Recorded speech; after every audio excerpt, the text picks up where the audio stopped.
तो गेटच्या बाहेर हे 2 झेंडू तयार होते. हे झेंडू म्हणे इकडे म्हणे लय दिवसानंतर भेटला म्हणे, चल म्हणे आता क्रिकेट खेळायला जाऊ. हा आमचा 3रा झेंडू आणि एक 4था झेंडू तो पा हा बम लाजून राहिला. तर व्हिडिओ नको काढू म्हणे माया म्हणे. म्हटलं थांब म्हटलं लय वैवय करू राहिला तू. मग ह्या काकाला म्हटलं काका म्हटलं याला घेऊन जा मात्र कचऱ्यात, हा लय वैवय करते म्हटलं जास्तीचा, याला घेऊन जा म्हटलं तुमच्यासोबत. मग काही नाही हा गाडी घेऊन आलता कुत्र्याले. याची बम फाटते कुत्र्यापासून. हे बोट्ट कच्चा कसाच करते कुत्रा पाहिल्यावर. कुत्र्याला पाहून गड्यानं नेटच्या तिकडे उडी मारली. मी म्हटलं मॅट झाला का बे, लागन फागन ना तुले. ह्याची बॉम्ब फाटली होती कुत्र्याला पाहून, कच्च्या कशीच फाटली होती काय सांगू तुम्हाला.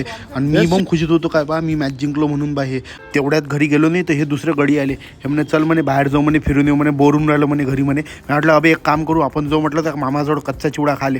मग काही नाही बा मामाच्या टपरीवर आलो तर चिवडा खाले. चिवडा खाल्ला, 1 नंबर चिवडा बनवला मामानं खतरनाक. मग सगळे पोट्टे भेटले शाळेतले. हे म्हणे शेकोटी करू म्हणे. मी म्हटलं ठीक आहे म्हटलं बा करू.